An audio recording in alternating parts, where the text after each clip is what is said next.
하나님은 에스겔에게 토판을 가져다가 놓고 예루살렘 함락과 관련된 상징적 행동을 하게 하셨습니다. 4장 1절부터 보겠습니다. 너 인자야, 토판을 가져다가 그것을 내 앞에 놓고 한 성읍 곧 예루살렘을 그 위에 그리고 그 성읍을 에워싸되 그것을 향하여 사다리를 세우고 그것을 향하여 흙을 언덕을 쌓고 그것을 향하여 진을 치고 그것을 향하여 공성퇴를 둘러 세우고 이것은 토판에 예루살렘을 새기고 예루살렘 성읍이 공격받는 모양을 만들라는 것입니다. 초등학교에 가면 교보제라는 것이 있습니다. 학생들의 이해를 돕기 위해서 교육 보조 재료들로 인형이나 각종 도형 등을 참조로 해서 다양한 표현을 하는 것입니다. 학생들은 이것들을 통해서 이해를 더 할 수 있게 되고 지식을 습득할 수 있게 됩니다. 선지자도 교보제를 사용할 때가 있습니다. 그저 말로만 하는 것이 아니라 정말 그것을 실감나게 경험하게 함으로 하나님의 경고를 말하는 것입니다. 이렇게 교보제를 사용하는 것이 어떻게 보면 유치해 보일 수 있습니다. 그런데 우리는 하나님의 말씀을 전하기 위해서라면 어떠한 방법도 가리지 않았던 이 에스겔의 자세를 배워야 합니다. 저는 태국에 거의 30년을 살아오고 있기 때문에 고인물일 가능성이 충분히 있습니다. 그러므로 한국에서 또 디아스포라에 있는 외국 교회에 있는 목사님들과 교제하고 이야기를 나눌 때 그분들로부터 배우려고 애를 씁니다. 특별히 그분들이 복음을 위해서 어떻게 보면 유치할 만큼 최선을 다하는 모습을 유심히 보면서 저도 그러한 열정을 잃지 않으려고 노력합니다. 어린 아이들에게는 어린 아이들 대하듯이 하이파이브를 해주고 안아주고 손을 만져주고 그리고 복음은 역동적으로 움직여야 된다, 터치다라는 것을 기억하며 그들을 찾아가야 합니다. 장애인들은 스스로 찾아올 수 없는 사람들입니다. 그래서 그들은 더욱더 우리가 찾아가야 하고 찾아가서 그들의 손을 잡아주어야 합니다. 한 손을 잡아주는 것으로 만족하지 말고 또 이 다른 한 손으로 그의 손등을 포개어 잡아줄 때 받아들이는 감정이 다르다. 이런 주옥 같은 말은 지난주에 저희 교회 한장연이라고 기독교 한국장애인협회가 있는데 거기에 대표 되시는 분이 태국에 오셔서 특별히 이 파타야에 차를 타고 오셨습니다. 목적은 단 한 가지, 우리 파타야 선교교회를 방문하시기 위해서였는데 동남아 지역에서 장애인 선교를 하고 있는 교회가 너무나 반가우시고 또 신기해하셔서 찾아오셨다라고 했습니다. 그분과 이틀 정도 교제하면서 참 주옥 같은 가르침을 많이 받았습니다. 그도 그럴 것이 그분의 단체에서 장애인 사역에 대한 이론 서적과 공과책을 무려 350권 이상을 출판한 곳이기 때문입니다. 저는 목회에 대해서는 그래도 한번 스캔하면 다 볼 수 있는 그 정도의 경험은 갖고 있습니다. 그러나 장애인 사역에 대해서는 아직 걸음마 단계라고 할 수밖에 없습니다. 저는 어느 교회를 가건 그 교회를 한 바퀴 이렇게 둘러보면 지금 이 교회가 어떻게 목회하고 있는지가 보입니다. 이 장애인 연합회 대표 목사님은 장애인 사역에 대해서 그런 능력을 가지고 계신 분이었습니다. 오시자마자 정말 대번에 저희 교회 장애인 사역 수준을 스캔하셨습니다. 의자만 보고도, 의자 위치만 보고도 아셨습니다. 제가 어떻게 하십니까? 라고 물었더니 의자가 장애인 아이들이 스스로 들 수 없는 큰 의자가 아닙니까? 의자를 장애인 아이들이 스스로 들거나 끌어서 한쪽에 정리해 놔야 되는데 의자가 크고 책상 주변에 가지런히 정리되어 있다는 것은 선생님들이 수업 시간이 끝난 후 정리해 놓은 것이지 장애인 아이들에게 정리하는 교육을 시키지는 않은 겁니다. 대번에 말씀하시는 겁니다. 장애인 사역은 단순한 돌봄이 아니라 반드시 교육과 함께 이루어져야 한다라고 말씀했습니다. 저에게는 그런 한마디 한마디가 충격적인 말이었고 정말 그 말은 시작일 뿐이었습니다. 주일날 오후에 다시 오겠다고 연락이 왔습니다. 저희 교회에 장애인 예배를 보고 싶다고 하셨습니다. 장애인 예배에 들어와서 앉자마자 또 스캔이 끝난 듯 말을 하셨습니다. 나중에 그 깊은 이야기를 나눌 때 아까 그 자리에서 어린아이들이 90%가 앉아 있었는데 인도하는 분들이 90%가 아닌 10%의 어른을 위한 예배를 드리는 것 같았습니다. 아이들이 들어올 때 한 아이도 빠짐없이 반갑게 맞아줘야 되는데 아까 보니까 아무도 아이들을 맞아주는 사람이 없더군요.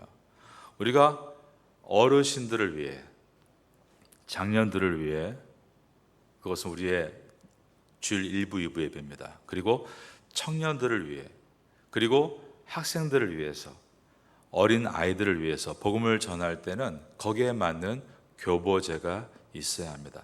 좀 유치하다 싶어도 아이들의 눈높이에 맞춰서 아이들이 복음을 흡수할 수 있도록 우리가 연구하고 힘써 나가야 하는 것입니다. 하나님은 에스겔에게 성읍과 그 사이에 철판으로 철벽을 만들라라고 명령하십니다. 4장 3절입니다. 또 철판을 가져다가 너와 성읍 사이에 두어 철벽을 삼고 성을 포위하는 것처럼 애워서라. 이것이 이스라엘 족속에게 징조가 되리라. 이것은 예루살렘의 완전한 고립뿐 아니라 하나님과 성읍 간의 단절을 상징했습니다. 하나님은 고립된 예루살렘의 모형이 이스라엘 족속에게 하나님의 심판을 예고하는 징조가 되리라 라고 하셨습니다. 이 징조는 주전 586년 바벨론이 포위 끝에 드디어 예루살렘 성은 함락이 되었고 완전히 무너짐으로 성취가 됐습니다. 이때 예루살렘 성전도 솔로몬이 지었던 그 화려한 성전도 다 무너지고 만 것입니다. 그리고 하나님은 이 에스겔 스스로를 또한 교보제로 삼으셨습니다. 하나님께서 먼저 에스겔에게 토판을 가져다가 예루살렘 성을 표현하고 철판을 세워 이스라엘 백성과 하나님의 단절을 표현하라고 하신 다음에 그리고 나서 하나님은 에스겔에게 너 몸이 교보자가 되라라고 하셨는데 어떤 내용인가? 4장 4절을 읽어봅니다. 너는 또 왼쪽으로 누워 이스라엘 족속의 죄악을 짊어지되 내가 눕는 날수대로 그 죄악을 담당할지니라. 하나님께서는 에스겔이 스스로 교보자가 돼서 이스라엘이 스스로 죄악을 깨달을 수 있도록 에스겔에게 왼쪽으로 오랜 동안 누워 있으라고 말씀하셨습니다. 그 기간이 장장 390일 동안이었습니다. 5절입니다. 내가 그들의 범죄한 횟수대로 내게 날수를 정하였나니 곧 390일이니라. 너는 이렇게 이스라엘 족속의 죄악을 담당하고 390일 동안 왼쪽으로 누워 자고 그리고 40일 동안은 반대로 오른쪽으로 누워 자라라고 하셨습니다. 이처럼 에스겔이 누워있는 하루는 이스라엘 백성들이 범죄한 1년을 상징한다라고 하셨습니다. 6절입니다. 그 수가 차거든 너는 오른쪽으로 누워 유다 족속의 죄악을 담당하라. 내가 내게 40일로 정하였나니 그 다음 보니까 하루가 1년이니라.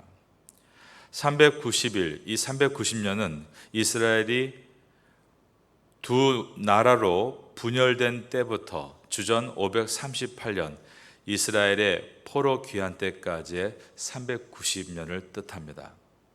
유다의 40년은 주전 586년에 예루살렘 성이 완전히 무너지고 난 다음부터 538년 포로 귀환 때까지의 40년을 가리킵니다.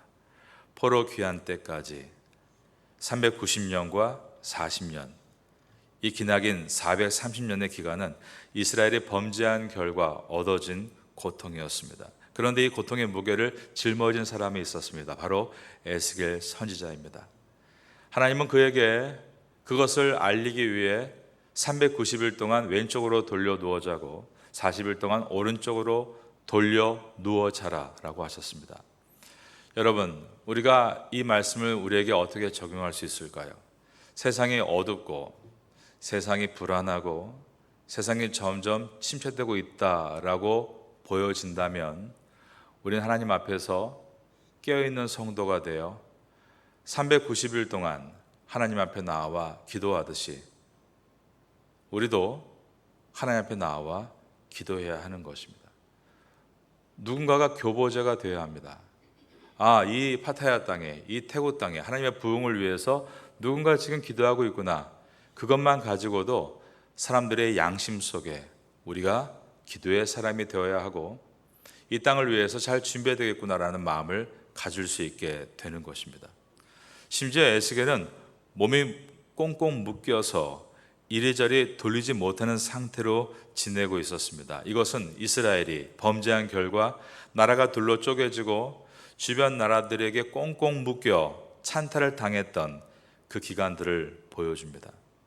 그리고 왼쪽으로 390일을 오른쪽으로 40일을 누워 있으면 고통스럽죠.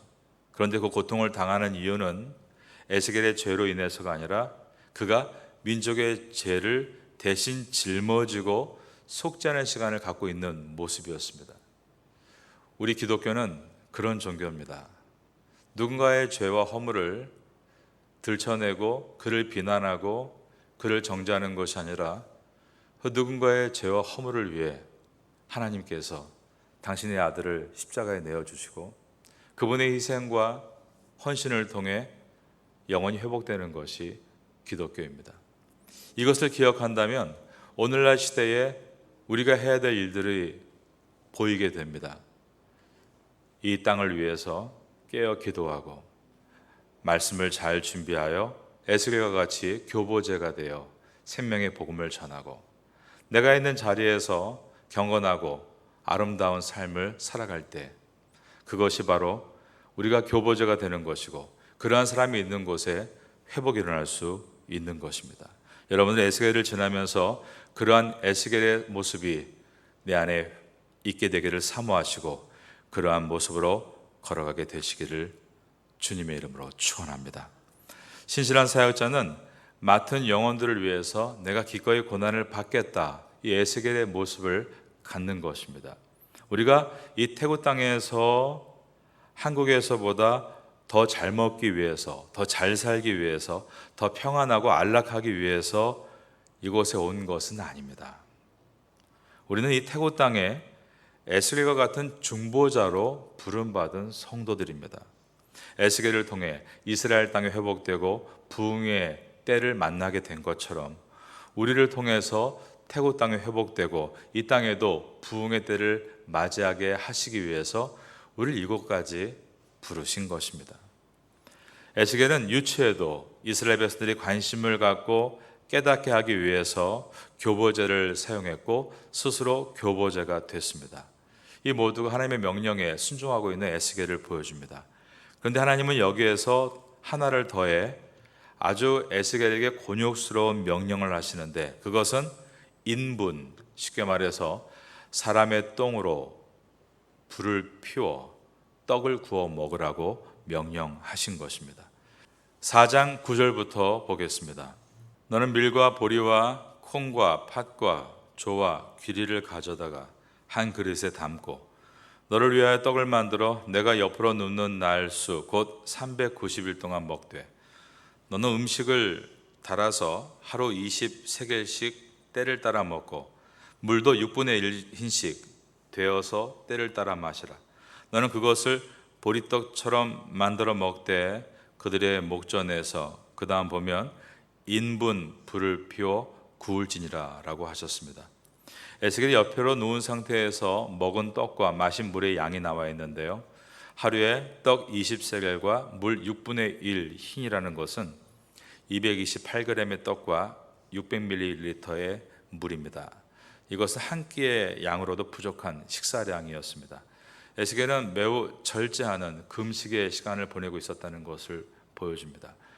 이와 같이 스스로가 교부자가 되어 민족을 위해 기도하고 있는 에스겔에게 하나님은 그 떡을 사람의 인분, 우리 인분이 마르면 딱딱하게 굳어지고 불을 붙이면 화력이 생깁니다. 그것을 가지고 구우라고 하셨는데 이것은 하나님께서 금한 일로서 하나님 앞에 경건한 삶에 옳지 않은 방법이었습니다. 주님께서 이렇게 하라고 하신 이유는 이스라엘 백성의 삶은 지금 매우 가난하고 비천하다는 것을 에스겔이 교보제로 보이게 하시기 위해서 하라고 하신 것입니다. 그런데 에스겔이 제가 모든 걸 다 하겠지만 사람의 인분을 태워서 떡을 구워 먹으라는 명령에는 주님, 제가 어렵습니다. 저는 제사장입니다. 지금까지 가난하게 음식을 먹었지만 한 번도 부정하게 음식을 먹은 일이 없습니다. 하나님, 이것을 좀 바꿔주시면 안 되겠습니까? 기도한 내용이 14절입니다. 내가 말하되 아하 주 여호와여, 나는 영혼을 더럽힌 일이 없었나이다. 어려서부터 지금까지 스스로 죽은 것이나 짐승에게 찢긴 것을 먹지 아니하였고 가증한 고기를 입에 넣지 아니하였나이다. 여기에서 중요한 것은 에스겔이 하나님의 명령에 불순종하고 있는 장면이 아니라 바로 이것입니다. 그는 말하기를, 하나님, 저는 저의 영혼을 더럽히고 싶지 않습니다. 저는 어릴 때부터 지금까지 아무리 배고프고 나라를 잃고 서러움이 있어도 부정한 것을 먹지 않았습니다 라는 말에 있습니다. 에스겔의 이 말은 과장도 아니고 허언도 아닙니다. 어떻게 하나님 앞에서 거짓말을 하겠습니까? 비록 나라가 망하고 자기의 직분을 제대로 보일 수 없는 환경이었지만 그는 스스로는 하나님의 사람으로 늘 깨어서 자기를 지켜나갔다는 것입니다. 그렇게 어두운 상황 속에서도 그는 하나님의 계명을 쫓는 사람이었고 성도의 품위를 유지하는 사람이었습니다. 여러분, 이것이 중요합니다. 우리도 이 태국 땅에 살면서 우리가 비록 소수이고 또 누가 보지 않는다 할지라도 성도로서의 품위를 지켜나가는 것, 그것이 결국 하나님께서 그들을 통하여 그 땅에 부흥을 주는 놀라운 교보제가 될 수 있기 때문입니다. 안타까운 것은 어떤 사람은 한국에서 신앙생활을 잘했다고 하는데 경건의 품위를 이 태국에서 잃어버리는 사람들이 있습니다. 하나님은 에스겔의 기도를 들으시고 그의 경건을 지켜주시기 위해서 인분으로 쓰지 않고 쇠똥으로 바꾸어 주십니다. 그 당시에 짐승의 똥을 바짝 말려서 불을 피우는 화력으로 사용했습니다. 이것은 잘못된 것은 아니고 매우 가난한 사람들이 하는 행위였습니다. 15절입니다. 여호와께서 내게 이르시되 보라, 쇠똥으로 인분을 대신하기를 허락하노니 너는 그것으로 떡을 구울지니라. 에스겔이 가난과 비천함의 교보제가 되도록 그를 인도하셨고 에스겔은 그 말씀에 순종해서 백성의 가난과 비천함 속에 들어가 그것을 교보제로 사람들에게 말씀을 전하고 있습니다. 17절입니다. 떡과 물이 부족하여 피차에 두려워하여 떨며 그 죄악 중에서 쇠폐하리라. 이처럼 이스라엘 백성이 운명이 회개하고 돌아오지 않고 계속 그 길을 걸을 때는 소망이 없다는 것을 에스겔이 스스로 교보제가 되어 보여준 것입니다. 바로 비천함과 가난함이었습니다. 그러나 그는 거룩하고 품격이 있는 하나님의 사람이었음을 우리가 보게 됩니다. 바로 이러한 사람들이 있을 때 그 땅에 소망이 있는 것입니다. 이러한 소망이 이 파타야 땅에 파타야 선교교회가 세워진 목적이기도 합니다. 이 소망을 이뤄가는 일에 우리가 있다는 것을 기억하고 이 에스겔서의 에스겔의 모습이 우리에게 도전으로 다가올 수 있기를 바라겠습니다. 오늘도 우리가 이 땅의 교보제임을 기억하고 여러분의 가정에서 여러분의 일터의 현장에서 믿음의 길을 걷는 성도가 될 수 있기를 예수님의 이름으로 축원합니다.